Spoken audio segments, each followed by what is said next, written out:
కన్ను మూసిన వెంటనే ఏం జరుగుతుందో ఎవడికి అర్థం కాక చచ్చేవాడికి చేరడు కళ్ళు అన్నట్టు కీర్తిశేషులు చచ్చే ప్రతివాడు ఏదో కీర్తి భూమి మీద విడిచి వెళ్ళిపోయినట్టు కీర్తిశేషుల లిస్టులో వీళ్ళని చేర్చేయటం అలవాటైంది ఈ సమాజానికి. వాడు ఎలాంటి వాడైనా కీర్తిశేషులు అంతే.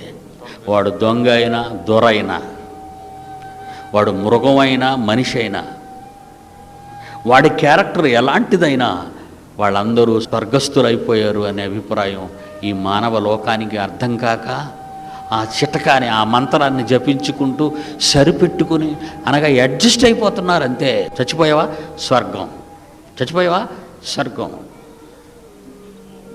చచ్చిపోతే స్వర్గమా, లేచావా అమెరికాలో ఉంటావు అనమనండి, నిలబడ్డావా జపాన్లో ఉంటావు అనమనండి, పరిగెత్తావా అంటార్కిటికాలో ఉంటావు అనమనండి, గెంతావా చంద్రుడి మీద ఉంటావు అనమనండి.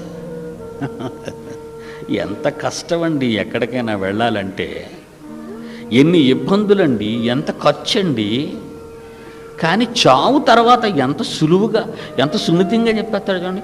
బాప్తీసం పొందినవాడు రక్షింపబడును, అయిపోయింది. అయిపోయిందా? అంటే నీటిలో మునిగేసి అయిపోయిందా? కొందరు బోధలు ఎలాగే ఉంటాయండి. బాప్తీసం పొందేసావమ్మా, బాప్తీసం పొందావా, నమ్మి బాప్తీసం పొందినవాడు రక్షింపబడును. ఆ ఒక్క మాటే తెలిసి వాడికి. అంతము వరకు సహించాలని మరో చోట ఉంది, మరి అంతా చదవకుండా ఏ అనగానే మొత్తం ఇంగ్లీష్ వచ్చేసిందంటే ఎలాగా?